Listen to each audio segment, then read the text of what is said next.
Olá, bom dia, boa tarde, boa noite, bem-vinda, bem-vindo ao canal Ideias Soltas ao Vento. Depois de longo tempo a gente volta a gravar um vídeo no canal. O que é o canal Ideias Soltas ao Vento? É um espaço de debate para algumas ideias, provocações, aflições que eu coloco aqui em vídeo. Quem sou eu? Sou José Benito, professor de História, que criei esse espaço para isso, para ser um lugar de discussão. Como lugar de discussão, o que mais me interessa ao final do vídeo é a sua opinião. Se você tiver algo a acrescentar, a criticar, faça. Deixe nos comentários, eu respondo a todos. Já deixe o polegar para cima, isso ajuda a gente, a visibilidade do canal. Se ao final do vídeo você não gostar, se desaperta, mas deixe o polegar para cima. Se gostar, compartilhe. E se você acompanhar esse vídeo, der vontade de acompanhar os anteriores, gostar do canal, se inscreva, também é muito importante. Aperta em inscrever, você vai estar inscrito, ativou o sininho. Toda vez que a gente lançar um vídeo, você vai ser notificado ou notificado. Bom, como eu disse, eu estava um bom tempo parado de gravar vídeo, uma série de questões, e retomei hoje porque eu me assustei como professor com o assassinato da professora Elizabeth Tenreiro, que aos 71 anos continuava dando aula em São Paulo e foi brutalmente assassinado por um menino de 13 anos, aluno da escola, por conta de uma discussão com outro aluno que o chamou de racista. Ele feriu vários alunos, feriu a professora que o mobilizou, que foi algo assustador para a gente que é professor, então, em especial.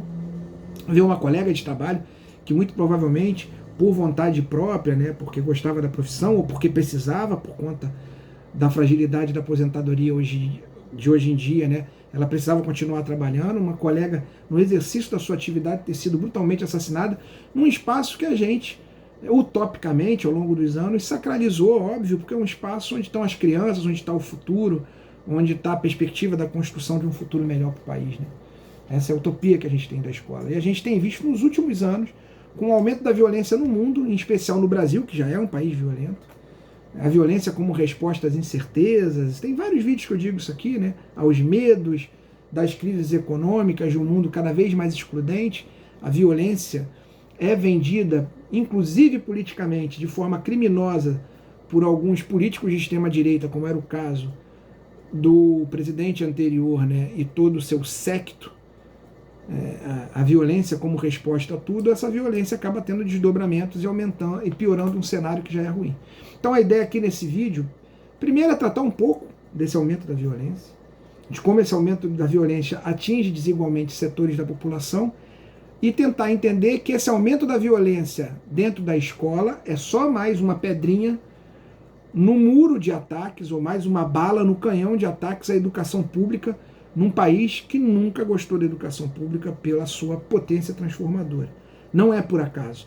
A morte da professora Elizabeth Tenreiro, é claro, não é uma trama de novela planejada, mas ela faz parte de uma lógica de recrudescimento de ataques à escola pública, dentro de uma lógica de recrudescimento, de aumento da violência dentro da sociedade brasileira como um todo.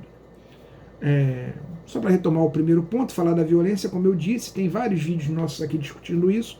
Ao longo dos últimos anos, no mundo, mas com particular virulência no Brasil, principalmente depois do golpe contra a presidente Dilma, ganhou força uma ideologia do ódio, uma ideologia da violência, uma ideologia do nós contra eles, né? Uma ideologia do que um livro que eu vou citar muito aqui hoje, do Byung-Chul Han, que é um pensador coreano, que tem um livrinho porque é pequeno, mas o livro é fantástico, chamado Sociedade do Cansaço, diz, né, que é uma ideologia imunológica, do nós contra eles, dos invasores, dos outros, daqueles que eu não gosto.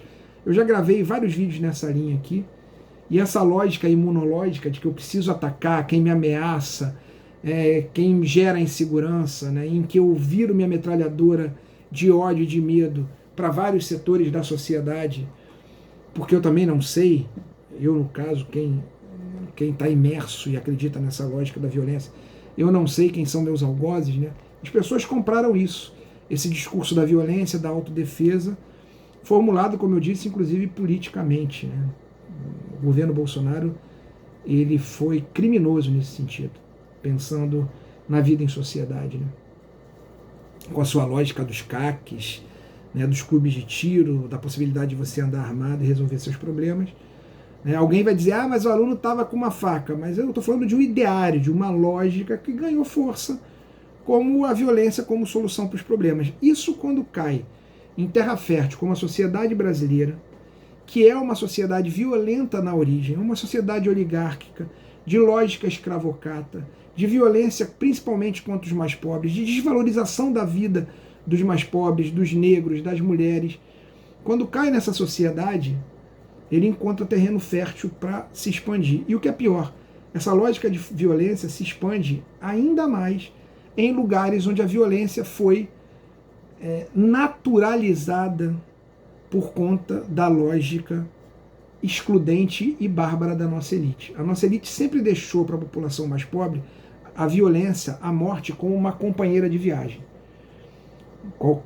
Podemos pegar as próprias escolas públicas, eu sou professor, qualquer sala de aula que você entra, para criança, para jovens e adultos, onde eu atuo, se você perguntar numa sala de aula quem ali conhece uma sala de aula da periferia, das comunidades das grandes cidades, quem ali conhece alguém que morreu violentamente, a maioria dos alunos vai levantar a mão.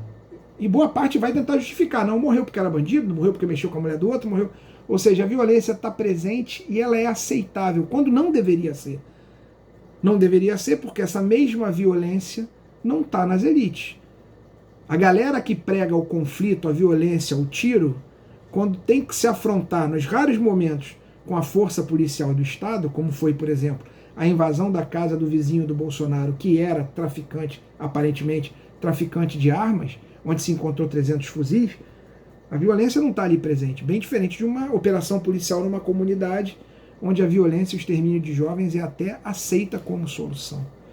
É verbalizada nesse discurso do ódio. Bandido bom é bandido morto. Bandido bom, preto e pobre, esse é bom morto para essa elite cruel e canalha. O bandido rico, não. Esse nem bandido, nem de bandido é chamado. Então existe uma expansão da violência ao longo do tempo e de uma ideologia da violência que atinge os mais pobres, que ganha também os mais pobres. Ela não está presente só nessa classe média bovina que, sem nenhuma razão, além de seu medo, abraça essa lógica da violência. Ela também se expande naqueles que sofrem a violência diária, naqueles onde o medo é mais presente, o medo da fome, o medo do roubo, o medo da própria violência. Então é óbvio que ela vai se expandir aí também, vai campear entre essas pessoas, está campeando em toda a população, e a violência você vê aumentar contra mulheres, a violência dentro de casa, a violência, e ela chega dentro da escola, né? E chega transformando a gente num pastiche de Estados Unidos, não só nós, como em outros países. A maioria dos países, como eu disse, utopicamente acha a escola como um lugar sagrado, de transformação das crianças, da perspectiva de construção coletiva de uma vida melhor. E isso que nos Estados Unidos era comum, essa dessacralização desse espaço, chegou com força no Brasil há alguns anos, e não por acaso do golpe para cá. Isso está imerso numa lógica de ataque às escolas, que é uma lógica de radicalização da chamada luta de classes, entre os que têm e os que não têm. Entre aqueles que trabalham, não são donos do meio de produção, e aqueles que são donos do meio de produção. O golpe dado, isso, eu tenho vários vídeos que eu falo disso aqui, mas o golpe dado na presidente Dilma foi um golpe que rasga o verniz da democracia burguesa, no qual a presidente foi eleita, e impõe a vontade daqueles que sempre souberam, os criadores da lógica democrática burguesa, são os primeiros, sempre souberam destruir essa sua própria criação quando seus interesses não estão sendo atendidos. A gente já disse aqui, a Dilma sofreu o golpe por conta do pré-sal, do uso do pré-sal, veio Temer com uma pauta extremamente agressiva, radicalizando essa luta de classe contra os mais pobres, acabando com direitos trabalhistas, preparando o terreno para a reforma criminosa da Previdência do Bolsonaro, privatizando áreas estratégicas do país, tanto ele quanto o Bolsonaro, desindustrializando o país, colocando a gente de joelhos frente a grandes potências, e isso tudo vem junto de um discurso que exagera o medo, de um discurso que exagera a busca de culpados, desse discurso que eu falei da violência. Isso tudo acontece, ou seja, essas pessoas geram uma condição de vida cada vez pior para a população e, como num truque de mágica, jogam uma bomba de fumaça e dizem para a população que os culpados não são eles, os culpados não são as elites. As elites, na verdade, são modelos cria-se todo um discurso que defende: você precisa vencer, você precisa correr atrás do seu sonho, você precisa defender a sua casa, você precisa atacar aqueles que te ameaçam. E aí eles apresentam uma série de ameaças que nunca são as verdadeiras ameaças, né? Gays, negros, pobres, lésbicas, nordestinos, estrangeiros, todos são uma ameaça, quando na verdade quem destrói é quem está em cima. Ou seja, há uma luta de classes, em resumo, em curso, onde só um lado sabe que está lutando e ele faz de tudo para que o outro lado não perceba que está sob ataque. A classe trabalhadora brasileira tem sido, ao longo dos últimos anos, imersa numa lógica ideológica cruel que não lhe permite enxergar a realidade. Enquanto ela é destruída, vilipendiada, como talvez desde a colônia, nunca antes na história desse país, perde direitos, se vê sob ataque, desemprego e tal, a galera que produz esse efeito nela, para acumular cada vez mais e mais riqueza, a galera que produz isso nela, lhe fornece um discurso ideológico com falsos culpados, em que um dos culpados é a própria pessoa. Você tem que ser você mesmo, você precisa ser empreendedor, você não é mais empregado, você é colaborador, enfim. Existe essa lógica de guerra econômica, existe essa lógica de luta de classes, que é uma guerra também ideológica, eu sempre falo isso. As elites dominam, mais que pela força, pela vitória do seu discurso ideológico, das suas ideias erradas que falseiam a realidade. E por que esse ataque chega agora na escola? E por que a professora Elizabeth Tenreiro é só parte, ou é a última vítima de um processo que está em curso? Porque a escola tem uma função ambivalente. A escola, ao mesmo tempo que é um instrumento importante para formatar as pessoas à lógica da sociedade que está valendo, para que as pessoas sejam bons cidadãos, bons trabalhadores, bons consumidores, bons religiosos, a escola tem esse papel. Ela também é um espaço que permite discussão crítica, formação de capacidade crítica. Ela é um espaço que permite acúmulo de conhecimento. Ela é um espaço que permite as pessoas a descobrirem, formularem, lutarem por direitos. Então, essa potência transformadora da escola é que precisa ser atacada. Perdão. Essa potência transformadora precisa ser atacada. E é ela que é atacada. E está atacada, o ataque final a uma professora, dessacralização do corpo de uma professora, da vida de uma professora, está dentro de um longo processo, que vem, por exemplo, com a mudança, começada ainda no governo do PT, pasme, mas começada lá, preciso dar o crédito, por mais que a gente tenha votado no PT, por mais que a gente seja simpático a um governo humano, frente à barbárie que a gente tinha anteriormente, mas essa violência começa não, né? A violência contra a escola pública, a elite brasileira nunca quis dar escola pública para quem ela acha que tem que ser explorada totalmente, mas essa radicalização da violência ideológica, estrutural contra a escola pública começa com a mudança do novo ensino médio. O novo ensino médio aprovado no governo Temer, ele é escandaloso. Ele retira dos mais pobres na escola pública o direito de fazer uma formação mais próxima àquilo que é cobrado para galgar etapas posteriores, como o Enem, a universidade, ou mesmo para formular um senso crítico, retira matérias que são importantes nisso, retira do quadro horário aulas de sociologia e de outras matérias e coloca coisas como projeto de vida, empreendedorismo, ou seja, retira o que é matéria e coloca o que é ideologia, retira o que é conhecimento e coloca o que é doutrinação. E passam a acusar os professores daquilo que eles fazem. Você começa a doutrinar os alunos e aqueles que se posicionam contra essa doutrinação ou a favor do senso crítico são chamados de doutrinadores. É criado o Escola Sem Partido, um movimento organizado para atacar a formação do senso crítico. Daqueles que têm na educação a possibilidade de superação da sua situação, uma breve possibilidade de superação da sua situação de exploração e de miséria. Então o ataque à professora, a dessacralização, vem nessa lógica. Quantos professores sofreram de desvalorização financeira e econômica, claro, não estou dizendo só isso, mas ideológica. Quanta escola pública é atacada? Quanta gente é chamado de doutrinador? Quando uma violência dessa surgindo dentro da escola, um caso de racismo, um caso de homofobia, que a escola vai e tenta promover o debate, tenta acabar com o crime, porque homofobia, racismo são crimes, né? Tenta mostrar para os alunos que aquilo é crime, tenta construir um discurso diferente. Quanto a escola é atacada? Quanta gente tem visto maluquinhos aí, principalmente de classe média, atacando livros porque num desenho acha que o personagem fez o L, atacando o que se dê marxismo.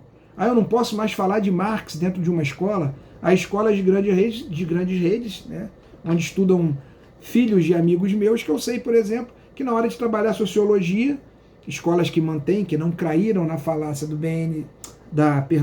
novo ensino médio, porque o novo ensino médio é para os mais pobres, é para transformar os mais pobres ou para consolidar a sua condição de explorado, não é para que eles ascendam, né? Mas uma escola um pouquinho melhor, onde você ainda tem aula de sociologia, você vai ver que Marx saiu. As pessoas vão estudar Durkheim, vão estudar Weber, mas Marx não pode. Então a escola está nesse processo de ataque. É uma batalha ideológica. É uma batalha ideológica que você não pode ver o culpado do seu fracasso. É uma batalha ideológica que cada vez mais culpabiliza fantasmas ou a própria pessoa. A própria pessoa se sente culpada, ela tem que fazer mais, ela precisa fazer mais, ela não tem tempo para parar e para pensar, ela não tem tempo de reflexão, ela é super informada, ela precisa dar conta de 10 mil coisas, e essas coisas, isso facilita a entrada de uma ideologia que está sendo vomitada o tempo inteiro. É a hiperatividade, né? Como o Byung-Chul Han fala nesse livro, A Sociedade do Cansaço. É uma atividade constante, é um pensar, é um trabalhar sem refletir, é algo quase instintivo. E é óbvio que uma instituição que tem essa potencialidade transformadora de permitir aos mais pobres um espaço de respiro, reflexão, autoconstrução de conhecimento, precisa ser atacado, porque eu estou num processo de doutrinação constante. Então, não é por acaso, é preciso que as pessoas fiquem atentas a isso e entender que ou a escola pública, como última trincheira, se conforma e ataca, contra-ataca, ou seja, defende seu espaço, defende a não violência, defende a formulação de capacidade crítica, derruba esse novo ensino médio, ou a gente faz isso, ou a gente vai ser jantado por esse mundo irracional, bárbaro, instintivo, onde você tem muita informação e pouca reflexão.